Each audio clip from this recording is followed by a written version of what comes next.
Hello दोस्तों, good morning. स्वागत एक बार फिर से आप सभी का एमजेटी एजुकेशन में। साथियों, अभी मैंने वीडियो रिकॉर्ड करी डिजिटल बोर्ड पर और उसमें आधे के बाद से पूरा ऑडियो ही नहीं आया।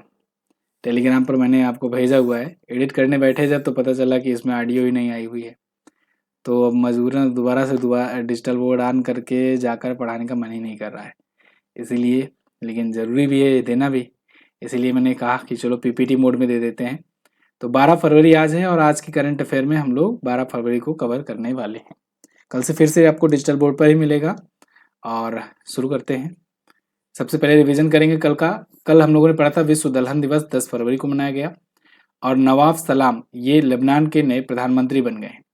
इसके अलावा ओडिशा सरकार ने बेटी बचाओ बेटी पढ़ाओ योजना के तहत निर्भया कढ़ी, मोगेल्हाजिया, स्वर्णकालिका ऐसी योजनाएं शुरू की हैं। इसके अलावा कल हम लोगों ने पढ़ा था पेरिस एआई शिखर सम्मेलन 2025 की सह अध्यक्षता पीएम मोदी और इमैनुअल मैक्रोन ने की, यानी भारत और फ्रांस ने की। 24 फरवरी 2025 को दुनिया का सबसे बड़ा झूमुर महोत्सव ये असम में आयोजित किया जाएगा। कल इसको लेकर के एक कंफ्यूजन थी। देखो, झूमर महोत्सव कल मैंने बता दिया था राजस्थान में। झूमर जो है ये झारखंड का होता है। असल में दिमाग में मेरे घूमर चल रहा था, मतलब दिमाग में चल रहा है घूमर और मैं बोल रहा हूँ यहाँ पर झूमर। ठीक है, लेकिन आप लोगों ने कमेंट करके मुझे करेक्ट किया। तो ध्यान रखिएगा, झूमर जो होता है ये झारखंड में, घूमर जो होता है ये राजस्थान में और झूमुर जो होता है ये असम में होता है। ठीक है, तो मणिपुर के मुख्यमंत्री ने इस्तीफा भी दे दिया है और ऑस्ट्रेलिया के वैज्ञानिकों ने आईवीएफ का उपयोग करके पहला कंगारू भ्रूण तैयार किया है। इसके अलावा मैमून आलम इस्पात मंत्रालय में निदेशक नियुक्त किए गए हैं और नामीबिया के पहले राष्ट्रपति और फाउंडिंग फादर कहे जाने वाले सैम नुजुमा का निधन हो गया है। 19वां अंतर्राष्ट्रीय सीएसआर सम्मेलन में गोल्डन पिकॉक अवार्ड कोल इंडिया लिमिटेड ने जीत लिया है। ये तो थे टॉप 10 करंट अफेयर के क्वेश्चंस कल की वीडियो से जिनका आपने रिवीजन किया। इसकी क्विज पीडीएफ आपको एमजेटी ऐप पर भेज दी गई है, आप वहां से प्राप्त कर सकते हो। शुरू करेंगे पहले करंट अफेयर के क्वेश्चन से। आज का पहला क्वेश्चन है, अंतर्राष्ट्रीय मिर्गी दिवस कब मनाया जाता है? तो अंतर्राष्ट्रीय मिर्गी दिवस या कहें इंटरनेशनल एपिलेप्सी डे, ये फरवरी महीने के दूसरे सोमवार को मनाया जाता है, सेकेंड मंडे ऑफ फरवरी। देखिए, एक होता है तारीख पर कोई दिवस मनाया जाता हो, एक होता है किसी दिन पर कोई दिवस मनाया जाता हो। तो तारीख वाला तो अक्सर याद रहता है हम लोग को, दिवस वाला जो है ये चेंज होता रहता है। अब जैसे ये है फरवरी का दूसरा सोमवार, तो इसको आपको फरवरी का दूसरा सोमवार करके ही याद रखना है, क्योंकि ये इस बार देखिए 10 फरवरी को पड़ा है, लेकिन कोई जरूरी नहीं है अगली बार भी 10 फरवरी को ही पड़े। ठीक है, तो इस बार ये 2025 वाला 10 फरवरी को पड़ा है, इंटरनेशनल एपिलेप्सी डे 2025 वाला। अब अगली बार देखते हैं कब पड़ेगा। खैर, इसकी थीम है माई एपिलेप्सी जर्नी और मिर्गी दिवस जो है ये तंत्रिका तंत्र से, नर्वस सिस्टम से रिलेटेड एक रोग है। ये बात ध्यान रखना, तंत्रिका तंत्र से रिलेटेड एक रोग है, तो इससे नर्वस सिस्टम प्रभावी होता है। दुनिया भर में 65 करोड़ लोग मिर्गी से प्रेरित हैं, जिनमें विकासशील देशों में सबसे ज्यादा 80% मामले हैं। अगला, 11 फरवरी 2025 को भारत के प्रधानमंत्री मोदी किस देश या किन देशों की यात्रा पर गए? तो पीएम मोदी 11 फरवरी को फ्रांस और अमेरिका की यात्रा पर निकले हैं। 11 से 13 फरवरी तक इनकी यात्रा रहने वाली है। अब 11 और 12 फरवरी को, यानी कि कल और आज, ये फ्रांस में रहे और आज ही निकलेंगे ये अमेरिका की तरफ। तो 12 और 13 फरवरी को ये अमेरिका में रहेंगे। तो 11 से 13 फरवरी की इनकी 2 दिनों की यात्रा, 2 देशों की यात्रा रही। 3 दिनों की यात्रा, 2 देशों की यात्रा रही। ठीक है, अब इसमें 11 फरवरी को तो आपने कल पढ़ा, कल मैंने बताया भी था कि इंडिया एआई समिट हुआ, सॉरी पेरिस एआई समिट हुआ, वहां पर थे। आज 12 फरवरी को एक कंसुलेट फ्रांस में, एक और कंसुलेट का, इंडियन कंसुलेट का उद्घाटन करेंगे और उसके बाद अमेरिका में जाएंगे और ट्रंप से मुलाकात करेंगे। ठीक है, तो ये इनका शेड्यूल रहने वाला है पीएम मोदी का। तो एआई समिट तो हो चुका है, पेरिस एआई समिट, जिसके बारे में मैंने कल बताया था। एक्चुअली में ये दोनों देशों यात्रा भी बताने की जरूरत थी, क्योंकि ये सारा कंटेंट जाता है आपकी किताब में, तो किताब में भी जिससे हर प्रकार का कवरेज हो सके। ठीक है, वर्बली तो मैंने कल बता दिया था आपको, लेकिन लिखित में भी जाए, इसलिए आपके सामने ये कंटेंट पेश किया गया है। तो 12 और 13 फरवरी ट्रंप से मुलाकात करने जाएंगे। ओके, अगला, एक वाणिज्य दूतावास का उद्घाटन आज होगा। अगला, पैरा तीरंदाजी एशिया कप 2025 में भारत मेडल टेबल में किस स्थान पर रहा? तो पैरा तीरंदाजी एशिया कप 2025 ये हुआ थाईलैंड में और इसमें भारत रहा पहले स्थान पर। ध्यान रखना, यह आयोजन हुआ थाईलैंड में। ठीक है ना, और भारत मेडल टेबल में टॉप पर रहा। भारत ने टोटल 12 मेडल जीते और 12 मेडल में 6 तो थे गोल्ड मेडल, 3 था सिल्वर मेडल और 3 ही था ब्रॉन्ज मेडल।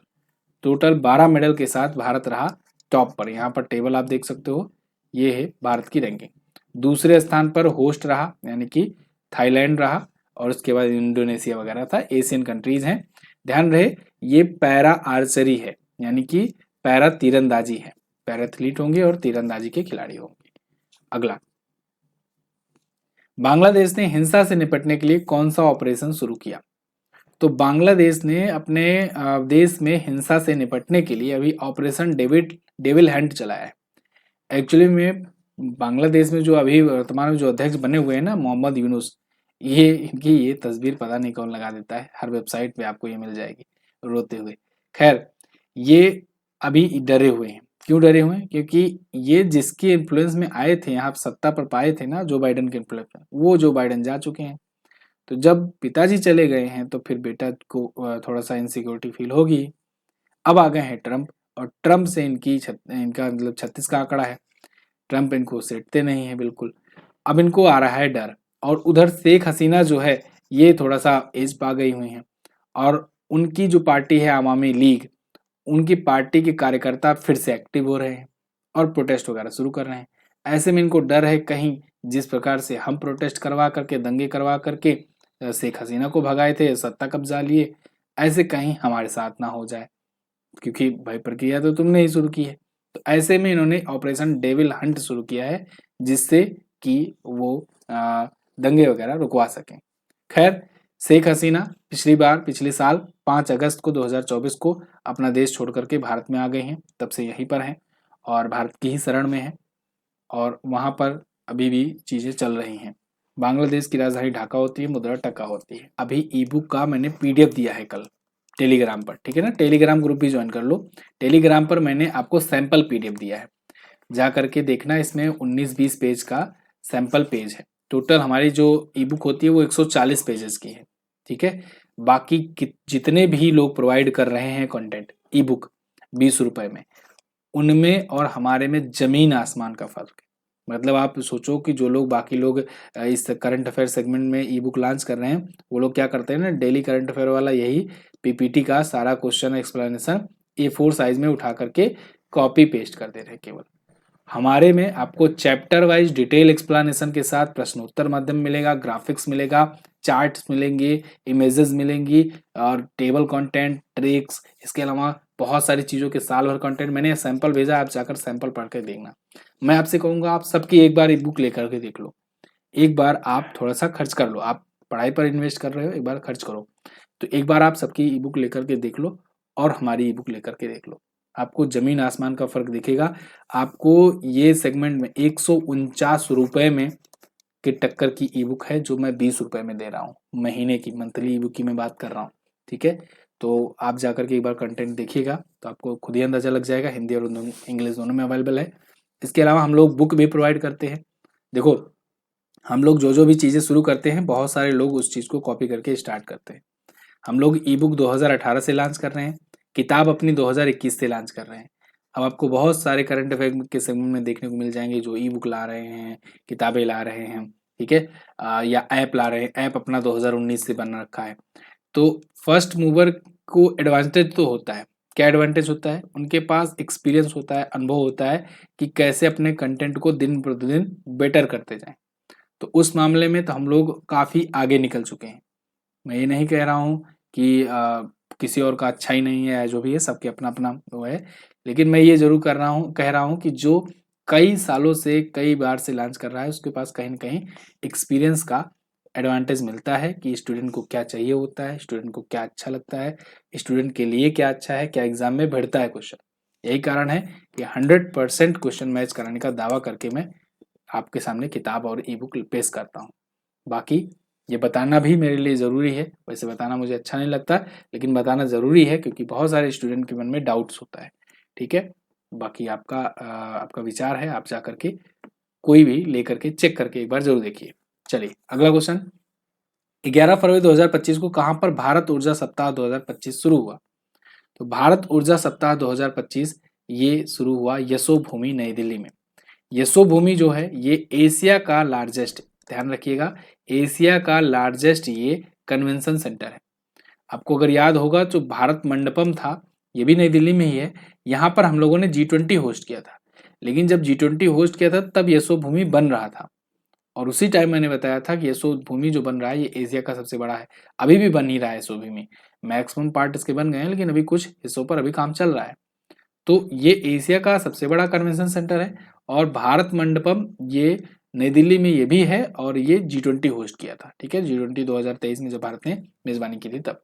खैर, ये जो भारत ऊर्जा सप्ताह होगा ये हो रहा है यशोभूमि में। ठीक है, तो यहाँ इंडिया एनर्जी वीक होगा, 11 से 14 फरवरी तक चल रहा है ये। इसमें एनर्जी पर यहाँ पर बातचीत की जाएगी, एनर्जी पर इनोवेशन को सामने लाना, साझेदारी बनाना, ऊर्जा के भविष्य को आकार देना, इन सब चीज़ों पर बात होगी। जैसे हम लोग हाइड्रोजन ईंधन पर बात कर रहे हैं, इसके अलावा जो जो और भी अक्षय ऊर्जा के स्रोत हैं उन पर बात कर रहे हैं, सोलर एनर्जी बात कर रहे हैं, इन सबको कैसे बढ़ावा दिया जाए, इन सब पर ही ये कार्यक्रम किया जा रहा है। ठीक है, Canada, Germany, Japan, America, Britain ये सभी हिस्सा ले रहे हैं। अगला, ये विश्व स्तर पर दूसरा सबसे बड़ा ऊर्जा कार्यक्रम है। भारतीय सेना ने किस देश के सशस्त्र बलों के साथ संयुक्त सैन्य अभ्यास साइक्लोन आयोजित किया? तो साइक्लोन नाम का संयुक्त सैन्य अभ्यास है भारत और इजिप्ट के बीच में, मिस्र के बीच में आयोजित किया गया। अब यही साइक्लोन में अगर डेजर्ट साइक्लोन कर दोगे ना, तब हो जाएगा यूएई और इंडिया के बीच। यहाँ पर साइक्लोन है केवल। ठीक है, और थर्ड है नाम है इसका, मतलब ये तीसरा संस्करण है, साइक्लोन थर्ड। तो भारत और मिस्र की जो वो शस्त्र बल है उनके बीच में अभ्यास हुआ, 2023 से शुरुआत हुई है, 2023 हुआ, 24 हुआ, 25 हुआ। ठीक है, तो इस बार तीसरा है संस्करण। अच्छा, भारत और मिस्र के बीच में एक और होता है डेजर्ट वॉरियर, ये याद रखना। डेजर्ट वॉरियर से याद आया, एक होता है अग्नि वॉरियर। अग्नि वॉरियर याद है, अग्नि वॉरियर्स जो है ये भारत और सिंगापुर के बीच में होता है, इंडिया और सिंगापुर। और एक होता है Ajay warrior, Ajay warrior, Ajay warrior भी याद होगा। तो अजय वॉरियर्स जो होता है ये होता है इंडिया और यूके के बीच में, यूके के बीच में। ठीक है, तो अजय वॉरियर, अग्नि वॉरियर और डेजर्ट वॉरियर तीनों याद रहेगा। चलिए, और मैंने अभी आपको बताया साइक्लोन डेजर्ट या डेजर्ट साइक्लोन। डेजर्ट साइक्लोन अगर पूछा जाएगा तो आप बताना यूएई और इंडिया के बीच में। अगला, अच्छा, इजिप्ट देखोगे मैप में कहाँ पर है? वर्ल्ड मैप में देखिए, ये रहा अपना प्यारा भारत। यहाँ से आप देखोगे अफ्रीका आओगे तो अफ्रीका कॉन्टिनेंट में इधर आपको दिख जाएगा इजिप्ट। अफ्रीका ध्यान रखना, एशिया और अफ्रीका को अलग करता है यहाँ स्वेज नहर है एक, स्वेज नहर जो एशिया को अफ्रीका से अलग करती है। इसको ऐसे भी क्वेश्चन बन सकता है कि बताओ भूमध्य सागर से लाल सागर को बीच में कौन जोड़ता है? तो भूमध्य सागर और लाल सागर को भी स्वेज नहर जोड़ती है, और एशिया और अफ्रीका को भी ये अलग करती है। अगला, यूएसजीबीसी की हरित भवन प्रमाण रैंकिंग में भारत किस स्थान पर है?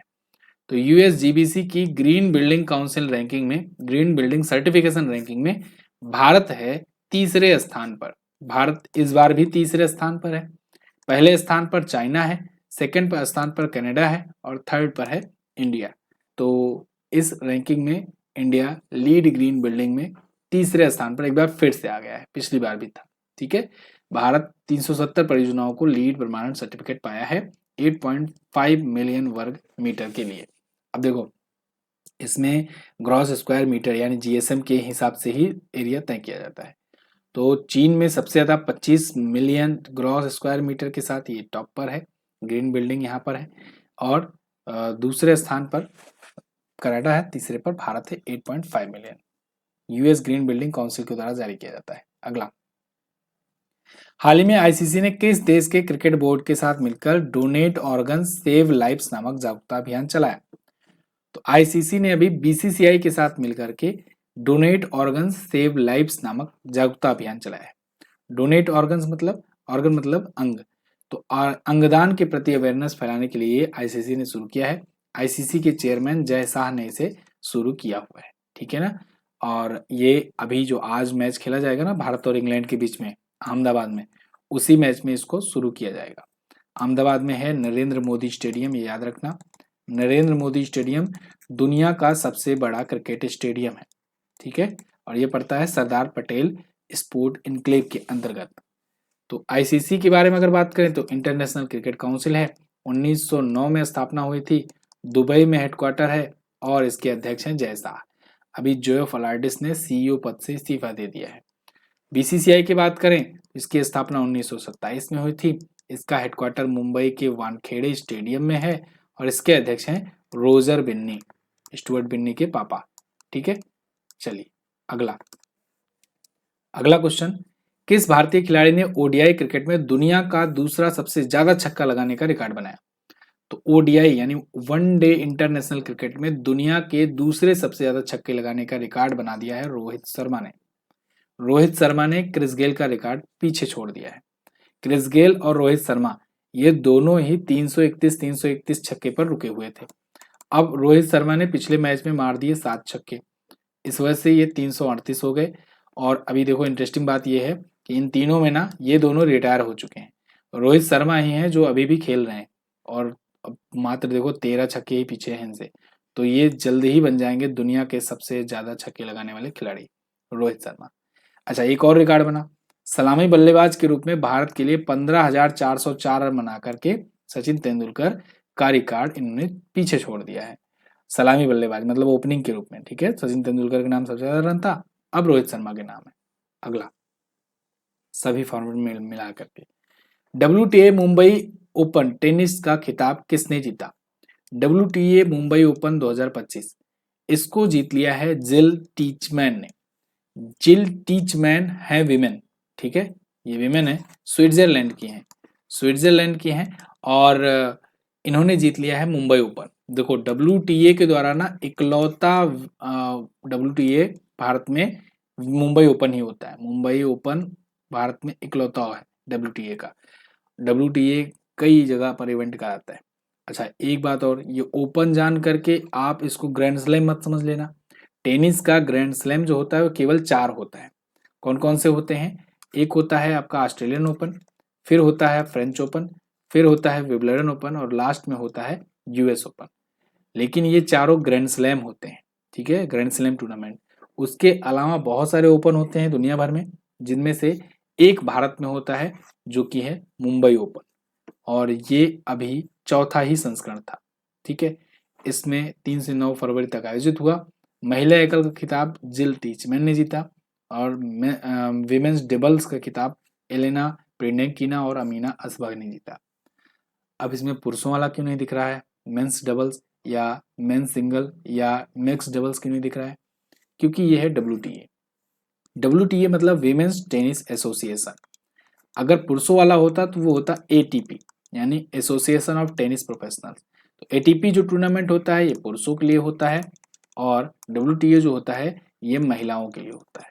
ये बात याद रखना। हालांकि कराता दोनों टेनिस महासंघ ही है, लेकिन पुरुषों के लिए अलग कराता है, महिलाओं के लिए अलग कराता है। ठीक है, 2017 में पहली बार आयोजित किया गया था। तो ये थे साथियों आज के दिन के top 10 current affair question. Digital board पर ही क्लास हुई थी सबसे पहले, लेकिन एडिटिंग में पता चला कि ऑडियो आई ही नहीं उसमें, इस वजह से मजबूरन PPT मोड में रिकॉर्ड करना पड़ा। लास्ट डे के क्वेश्चंस की बात करें तो बिम्स्टेक के वर्तमान अध्यक्ष मैंने पूछा था तो इंद्रमणि पांडे हैं। विश्व स्वास्थ्य संगठन की स्थापना कब हुई? तो 7 अप्रैल 1948 को हुई थी। कुछ लोग 1945 लगाए थे जो कि गलत ऑप्शन है।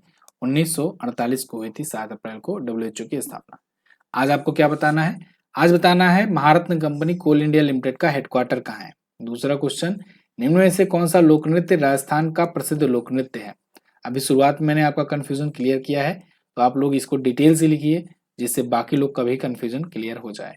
थैंक यू सो मच यहाँ तक वीडियो देखने के लिए। और हाँ, सबसे बेस्ट ई बुक आपको प्रोवाइड की जा रही है सबसे बेस्ट प्राइस में, तो आप कहीं मत भटकिए, जल्दी से इसको परचेज कीजिए और पढ़ाई अपनी कंटिन्यू कीजिए।